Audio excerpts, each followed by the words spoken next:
장 21절에서 28절까지 말씀을 같이 합독하도록 하겠습니다.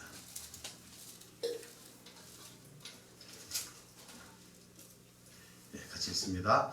이때로부터 예수 그리스도께서 자기가 예루살렘에 올라가 장로들과 대제사장들과 서기관들에게 많은 고난을 받고 죽임을 당하고 제3일에 살아나야 할 것을 제자들에게 비로소 나타내시니 베드로가 예수를 붙들고 항변하여 이르되 주여 그리 마옵소서 이 일이 결코 주께 미치지 아니하리이다. 예수께서 돌이키시며 베드로에게 이르시되 사탄아 내게로 물러가라. 너는 나를 넘어지게 하는 자로다. 내가 하나님의 일을 생각하지 아니하고 도리어 사람의 일을 생각하는도다 하시고 이에 예수께서 제자들에게 이르시되 누구든지 나를 따라오려거든 자기를 부인하고 자기 십자가를 지고 나를 따를 것이니라.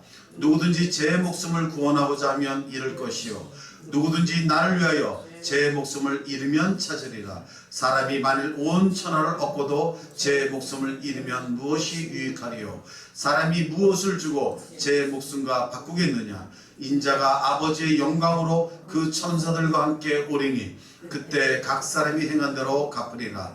진실로 너희에게 이르노니 여기 서 있는 사람 중에 죽기 전에 인자가 그 왕권을 가지고 오는 것을 볼 자들도 있느니라. 아멘. 할렐루야. 아멘. 여러분들 환영합니다. 그리고 여러분들 주님의 이름으로 축복합니다. 오늘 말씀 가운데 하나님의 큰 은혜가 여러분과 여러분의 그 하시는 모든 비전과 사역 위에 함께 하시기를 주님의 이름으로 축원합니다. 아멘. 사순절을 보내고 있습니다.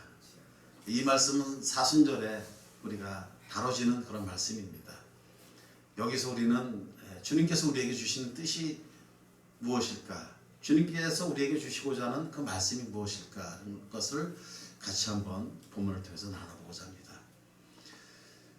여러분들은 어떻습니까? 저도 역시 그런 것 같아요. 저희가 자랄 때 내 새끼, 우리 새끼, 네가 1등 해야지, 네가 최고야, 이런 얘기들을 많이 듣고 또 그렇게 훈련을 받고 교육을 받으면서 자랍니다.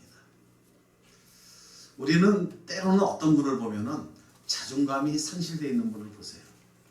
그런 분들을 보면 마음에 상처가 있고 열등감이 있고 그래요. 저는 자존감이 높아지기를 원합니다. 아멘. 그리고 열등감에 빠지지 않기를 원하는데요. 중요한 거는 중심이 나냐 아니냐라는 거거든요. 우리 부모님들이 우리를 키우고 우리를 교육시킬 때 대부분 중심을 우리 안에 가둬둡니다.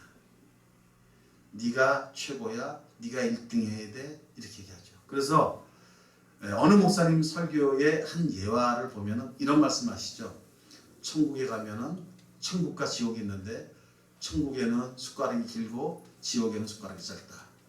그래서 숟가락이 긴 걸로 서로 퍼먹이는 것이 천국이고 내가 먹으려고 하는 것이 지옥이다. 이렇게 얘기하시는 그런 얘기도 들었을 줄 믿습니다. 그런데 여기서도 보면은 뭐냐면 누가 중심이냐 이런 얘기예요. 우리는 배우고 자라는 것은 네가 1등 해야 돼. 제가 모 기업에 신입사원으로 입사했을 때 저희 선배 되시는 분이 이런 얘기를 하더군요. 자네들 분명히 높은 사람 될 거야. 그런데 동기들을 밟고 올라가지 마. 이런 얘기를 해요. 그 얘기는 동기를 밟고 네가 1등 되려고 하지 마. 이런 얘기랑 비슷할 걸로 생각합니다. 제가 반복되는 얘기는 뭐냐? 누가 중심이냐? 내가 1등 해야 되느냐? 네가 1등 해야 되느냐? 내 중심이냐? 그럼 내가 최대한 노력해야 된다? 내가 남들 12시에 불 꺼지면 나는 새벽 2시에 불 꺼져야 돼? 하는 그런 치열한 경쟁 속에서 사는 것이 현실이고 어쩌면 생존의 법칙인지도 모르는데 오늘 주님께서는 이 본문을 통해서 그것을 철저하게 깨부수고 있습니다. 그 말씀을 나누고자 합니다. 우리는 이 말씀을 배경을 이렇게 생각하시면 돼요. 예수님께서 조금 있으면 십자가에서 처형을 받으시죠. 십자가에서 달려서 저주를 받으세요. 과연 내 제자들이 나에 대해서 어떻게 생각할 것이고 내 뜻을 이 제자들을 통해서 어떻게 이뤄나갈 것인가 라는 것을 우리 주님은 갖고 있었을 거예요. 갖고 있는 중에 오늘 이 본문을 주님께서는 준비하셨고 그들에게 얘기하신 줄 믿습니다. 오늘 이 본문이 나오기 전에는 워낙 유명한 신앙 고백이죠. 예수님께서 야, 많은 사람들이 나를 누구로 하느냐? 선지자다. 뭐 이런 여러 가지 얘기를 해요. 그러면 너희는 나를 누구로 하느냐라고 할 때 베드로가 용감하게 예수님의 수제자답게 얘기하는 말씀 너무 잘하는 말씀이죠. 저기도 써 있어요. 주는 그리스도시요 살아계신 하나님의 아들이시니이다 이렇게 얘기합니다. 여기에 그리스도는 헬라어로 그리스도고 히브리어로는 메시아입니다. 그러면 그들이 이스라엘 백성들이 기다린 것은 메시아를 기다렸죠. 그런데 그 기다린 분이 바로 지금 내 앞에 계신 선생님이시다 라는 것을 고백을 하는 거예요. 이것은 엄청나게 놀라운 고백이에요. 그럴 때 우리 주님께서 이제 그런 말씀을 하는 거예요. 그것을 깨닫게 한 것은 혈육이 아니다라고 얘기하는데 이 여기서 혈육이라는 것은 대조예요. 극한 대조입니다. 혈육이 아니고 그것은 하늘에 계신 내 아버지가 이것을 깨닫게 했다. 혈육과 내 아버지는 극한 상황입니다. 가장 N극과 S극이라고 할 수 있어요. 왜? 하나님은 우리를 흙으로 창조하셨거든요. 그 흙으로 창조된 우리가 혈육으로 창조됐다는 거예요. 그러니까 그 하나님이 창조한 그 흙으로 된 그것이 그 너가 네 자신이 그것을 깨달은 것이 아니라 그것을 너를 창조하신 하나님이 그걸 깨닫겠다라고 오늘 베드로에게 얘기를 하는 거예요. 아멘. 그러면서 축복을 주죠. 천국 열쇠를 주겠다. 아멘. 교회를 세우리라. 음부가의 권세가 침범하지 아니하리라. 아멘. 이런 축복을 주고 그 다음에 뭐라고 하시는 말씀이냐면 조용히 해라. 아무한테도 얘기하지 마라. 이런 말씀을 나누는 것이 배경이에요. 왜 아무한테 하지 말라고 하셨을까? 우리 주님은 목적이 있잖아요. 우리 주님은 이 땅에 어떻게 왜 오셨는지 아세요? 우리 주님 이 땅에 오신 목적이 뭐죠? 목적은 딱 하나예요. 우리 주님은 죽으러 오셨어요. 아멘. 저주를 받으러 오셨어요. 아멘. 그분이 오신 목적은 오직 그거 하나예요. 내가 저주를 받고 내가 죽는다. 예수님이 오신 목적은 그 하나로 완벽하게 그 목적을 말할 수가 있습니다. 그런데 예수님이 죽는 것이 저주를 받는 것이 당신의 잘못이 아니라 바로 많은 사람들을 위해서 정말 엄청난 하나님의 백성들을 위해서 예수님은 죽어야 되기 때문에 그 사명을 감당해야 되기 때문에 절대 조용히 하라. 이 감당할 때까지는 1급 비밀이다. 이렇게 얘기하는 것이 오늘 본문의 이야기죠. 그리고 오늘 본문에서 이런 말씀을 하는 거예요. 내가 장로들과 대제사장들과 서기관들에 의해서 고난을 받고 죽임을 당하고 이렇게 얘기를 해요. 고난과 죽임을 얘기합니다. 여기에 죽임이라는 것은 원어의 뜻이 살해당하다, 처형당하다, 죽이다의 뜻이에요. 예수님이 처형을 당해야 된다는 거예요. 고난을 받고 처형을 당해야 되는데 그러면서 하시는 말씀이 제3일에 살아나야 할 것을 예수님께서 비로소 제자들에게 그 말씀을 하시는 것이 첫 번째 순환 예고예요. 16장, 17장, 20장 이렇게 해서 예수님께서 마태복음에서 3번의 순환 예고를 하시는데 그것이 16장이 첫 번째거든요. 그때야 비로소 얘기를 하셨는데 여기서 우리가 의미 있게 봐야 될 것은 죽은 지 죽임을 당하고 제3일에 살아나야 할 것을 이라는 이 할 것이라는 것은요 영어로 must be라고 해요. 반드시 되어져야 된다는 거예요.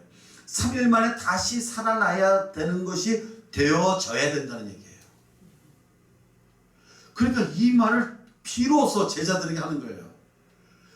이 베드로가 이 얘기를 듣고 나서 깜짝 놀랍니다. 베드로는 의문이 생기는 거예요. 아니, 가만 있어봐. 우리 예수님께서 이 땅에 오셔서 메시아로 오셔서 이제 모든 로마의 압제에서 우리가 구원돼서 이제 우리가 뭔가 예수님을 위해서, 하늘나라를 위해서, 하나님을 위해서 뭔가 일을 해야 되는데 우리 예수님이 죽으면 어떻게 되는 말인가? 그리고 예수님이 죽고 나 반드시 3일 후에 살아나야 돼. 살아나야만 해. 라고 얘기했을 때 베드로는 혼란스러운 거예요. 베드로는 순간 생각합니다. 아니, 예수님이 죽어가지고 만약에 예수님이 다시 살아나지 않는다면, 아니 그걸 떠나서 우리 예수님이 왜 고난을 받나? 왜 처형을 당해야 되나? 흔들리는 거예요. 그리고 처형 당한다 할지라도 어떻게 3일 만에 반드시 살아나야 된다라고 하는데 만약에 못 살아나면 어떻게 되는 것인가? 나는 내 하고 있던 일 다 버렸어요. 내 아내도 팽개쳐놓고 오직 주님하고 그동안에 3년여 이제 가까이 주님하고 같이 다니면서 내 꿈과 비전을 키웠는데 주님이 돌아가시면 난 어떻게 될까? 내 가족, 내 아내한테 가서 여보 주님이 돌아가셨어 했을 때 내 아내가 나에게 하는 얘기는 무엇일까? 당신 그저 송충이는 솔잎 먹고 살아야 돼. 당신 업으면은 그저 업으시을 해야지. 왜 가족들은 돌보지 않고 당신 그 하고 있는 일, 그 일만 하다가 꼴 좋군. 잘 됐어. 그런 생각을 해요. 흔들려요. 자기의 정체성이 흔들리는 거예요. 그동안에는 주님 안에서의 자기가 굳건했어요. 이제는 그 말을 듣는 순간에 베드로는 흔들리는 거예요. 흔들린 결과가 바로 22절이죠.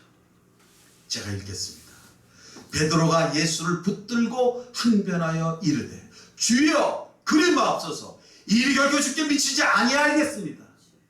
이렇게 얘기한 거예요. 제가 연기력이 좀 부족합니다. 이 연기력은 어느 정도 해야 되냐면 이런 정도라고 하면 제가 한번 해볼게요. 다시요. 좋습니다.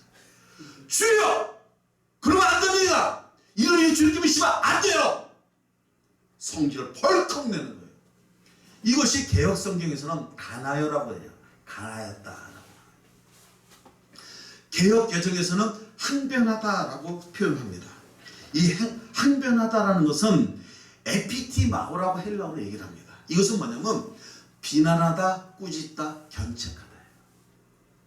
예수님을 비난하고 꾸짖고 견책하는 거예요. 근데 이 단어는 주로 누가 썼냐면요. 원래는 이 단어는 신약 성경에서 70인 역본에서 쓰인 것은 하나님의 질책에 사용했어요. 하나님께서 질책할 때 이 단어를 썼어요. 베드로가 하나님께서 우리 인간에게 잘못했을 때 너 그러면 안 돼! 하고 질책할 때 쓰는 단어가 바로 이 단어인데 이거를 베드로가 쓴 거예요. 두 번째는요. 이 단어는 그러니까 인간의 질책에 사용됐다라고 보시면 가장 맞아요.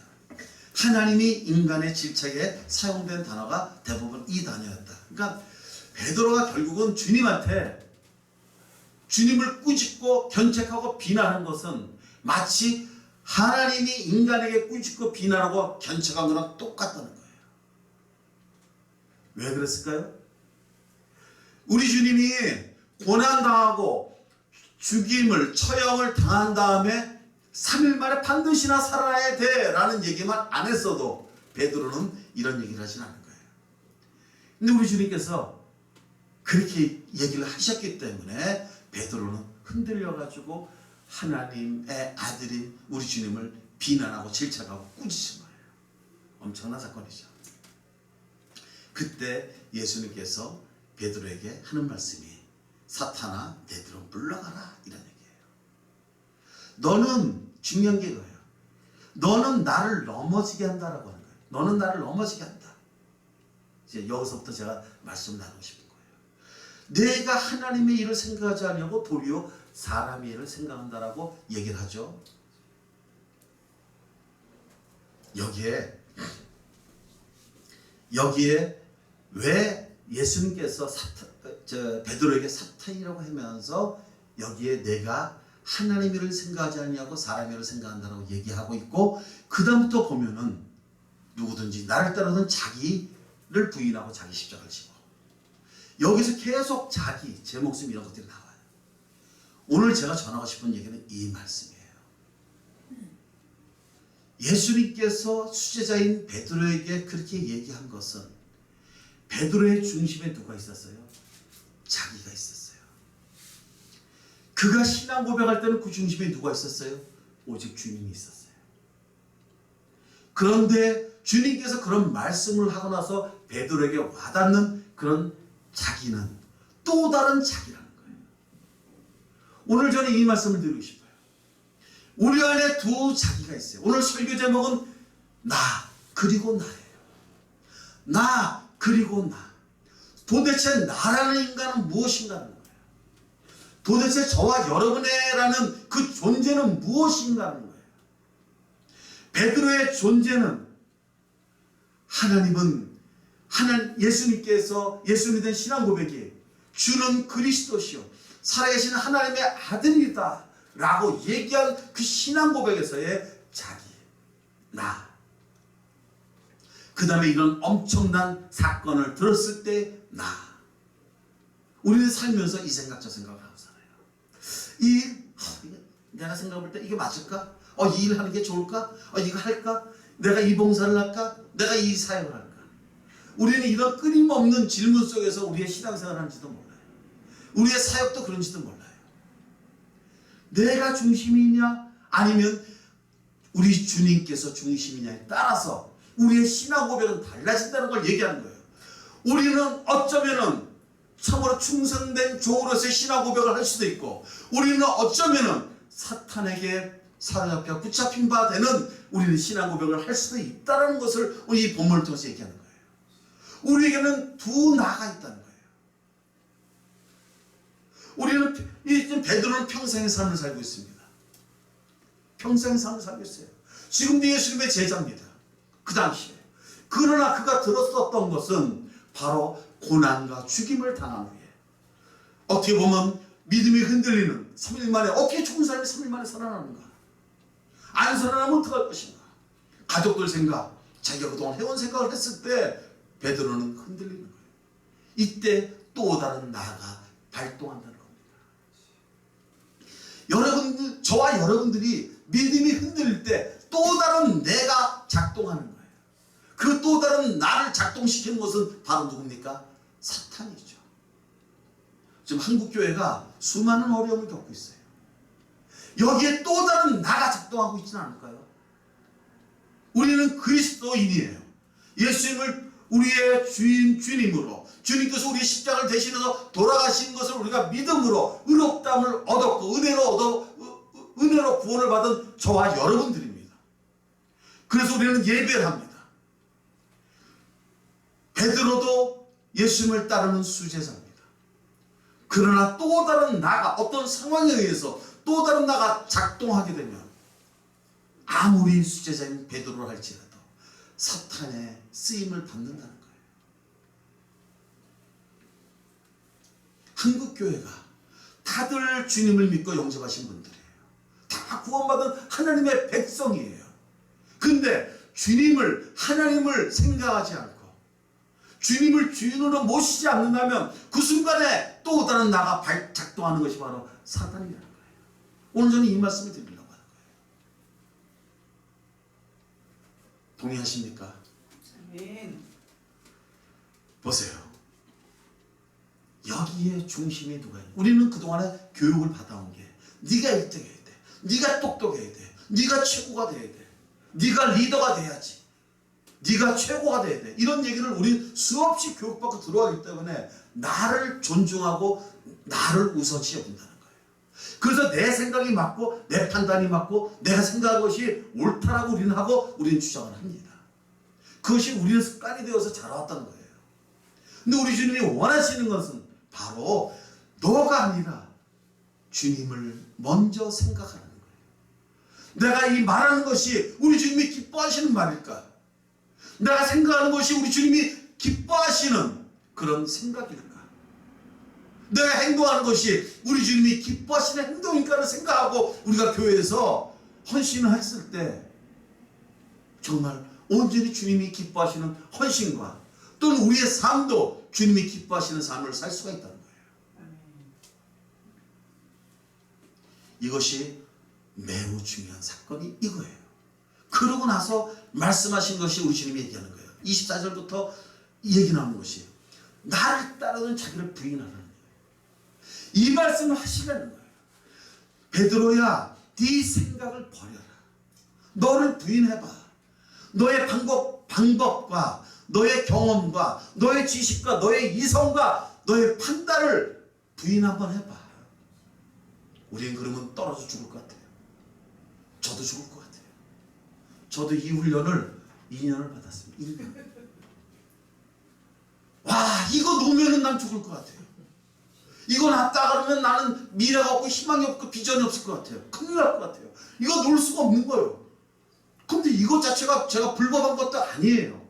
불법한 일도 아닌데 제가 이 비즈니스를 놓을 수가 없는 거예요. 네, 나를 부인하니까. 나를 부인하고 나를 버려두니까. 내 생각과 판단을 다 버려두니까. 주님만 의지하니까 주님께서 붙잡고 가시는 거예요. 2년을 훈련, 2년을 훈련. 이게 참 어려워요. 그러면서 이렇게 얘기하죠. 사람이 만일 온 천하를 얻고도 제 목숨을 잃으면 무엇이 유익하냐는 거예요. 야, 네 생각과 네 판단대로 해서 네가 온 천하를 얻는다 할지라도 세상에서 너의 성공과 너의 목표를 성취한다 할지라도 결국 네 목숨, 가장 중요한 네 목숨을 잃으면 무슨 소용이 있니? 이런 얘기를 하는 거예요. 이것은 너무나 우리가 현실적으로 보고 있지 않습니까? 지금 세상들이 온 천하를 얻으려고 자기 목숨을 생각지도 않고 열심히 천하를 얻으려고 노력하잖아요. 근데 결국 어떤 분은 스스로가 자기 목숨을 버리지 않습니까? 이것이 무엇일까? 왜 그럴까? 바로 또 다른 나가 작동하는 거예요. 또 다른 나가 작동하면 누가 작동하는 거예요? 사탄이 작동하는 거예요. 제가 아무리 목사를 할지라도 제가 하는 말을 다 믿지 마십시오. 또 다른 내가 작동하면 그는 목사의 얘기가 아니라 사탄의 얘기인지도 몰라요. 저도 할 수가 없어요. 그러니까 늘상 주님 앞에 무릎 꿇고 깨어 근신하고 기도하는 것이 바로 이런 것 아닐까요? 왜 깨어 근신하는 걸까요? 나를 철저히 버리기 위해서. 내가 온천을 얻지 않더라도 우리의 목숨을 구원할 수 있습니다. 영원한 생명을 우리가 얻을 수만 있다면 우리는 온천하를 포기할 수 있는 거예요. 그 온천하가 바로 나예요. 온천하가 바로 저와 여러분이에요. 아멘. 그것을 부인해버리는 거예요. 버리는 거예요. 오직 주님의 생명만 붙드는 거예요. 그것이 진정한 성공이라고 저는 믿습니다. 아멘. 오늘 사순절, 지금 사순절 기간이잖아요. 주님께서 이 메시지를 주는 거예요. 저와 여러분에게. 왜? 조금 있으면 주님은 죽으셔야 되거든요. 어떻게 보면 죽기 전에 주님께서 하신 말씀은 전부 다 유언과 같은 말씀이에요. 3일 동안의 유언. 다시 주님께서 부활하실 때까지의 그 기간 동안의 유언. 우리 주님이 이래서 이 말씀 하셨구나. 왜요? 이제 좀 있으면 예수님이 십자가에 돌아가시잖아요. 그때 누가 작동을 해? 또 다른 내가 작동하게 되면 계속 사탄의 쓰임 받게 되죠. 그 대표적인 인물이 바로 가룟 유다 아닌가요? 아니면 그 대표적인 인물이 혹시 저와 여러분이 되지 않을까요? 이거예요. 우리의 성공은 뭐예요? 저는 처음에 주님께서 내게 주신 달란트가 다 있습니다. 여러분들에게도 다 주신 달란트가 다 있어요. 생각해보시면요, 누구보다도 특별한 게 있어요. 그제는 그 특별한 거를 더 갈고 닦으십시오. 그걸 더 발전시켜 나가세요. 아멘. 그것을 사업으로도 발전시켜 나가시기도 하시고. 아멘. 그래서 우리의 인간의 목표가 뭐예요? 하나님을 영원롭게 하고 그를 영원토록 즐거워하는 거예요. 아멘. 우리가 목사로서 영원토록 주님을 즐거워하던, 우리가 비즈니스맨으로 영원토록 즐거워하던, 우리가 사업가로 영원토록 주님을 즐거워하던, 우리 입술에 온통 우리 주님이 하신 일을 증거하며 살아가는 것이 저와 여러분들의 삶의 목표라는 거예요. 달란트를, 목사라는 달란트를 줘서 그 직무를 수행하는 거고, 비즈니스를 줘서 그 비즈니스를 수행하는 거죠. 여기에 중심이 또 다른 나아갑니다. 오직 주님께 향한 나아갔을 때 우리는 천하도 얻을 수 있고 우리의 목숨도 얻을 줄 믿습니다. 이 유언과 같은 주님의 음성 들으면서 사순절을 보내는 저와 여러분이 되시기를 주님의 이름으로 축복합니다. 아멘. 같이 기도하겠습니다. 하나님 감사합니다. 베드로가 사탄이 되었군요. 또 다른 베드로 속에 또 다른 자아가 베드로를 주장할 때 그는 사탄에 쓰임 받는다는 것을 오늘 이 말씀을 통해서 깨달았습니다. 주님, 저희 안에 나와 그리고 나가 또 있습니다. 오직 주님께 향한 나만 우리가 우리의 삶 속에서 나타내지기를 원합니다. 늘 깨어 근신하고 기도하며 주님께서 날 향한 뜻이 무엇인지를 분별하고 주님을 향한 헌신을 할 때 우리의 삶이 온천하도 얻고 또한 목숨도 생명도 영원한 생명도 얻을 수 있을 줄 믿사오니 주님 저희들을 불쌍히 여겨주시고 오직 주님만 의지하고 주님 뜻만 구하는 우리 모두가 될 때 이제 잠시 후에 예수님께서 돌아가신다 할지라도 올해는 주님을 향한 나가 발동 작동함으로써 더욱더 굳건한 믿음과 주님을 향한 신뢰가 있을 줄 믿습니다. 우리의 삶이 아무리 어려울지라도 고통스럽고 고난이 올지라도 우리 주님께서는 반드시 우리와 함께 하시고 우리를 향한 뜻을 이루어 주신다는 그 믿음을 가질 수 있사오니 우리를 또 다른 나로 만들고 작동하는 두려움과 걱정과 염려를 이 시간 다 부인하고 버립니다. 오직 주님만 향한 나가 작동될 수 있는 이 사순절 보내는 기간 되도록 주님 도와주옵소서. 감사합니다. 주님 사랑합니다. 주님 찬양합니다. 예수님의 이름으로 기도하옵나이다. 아멘.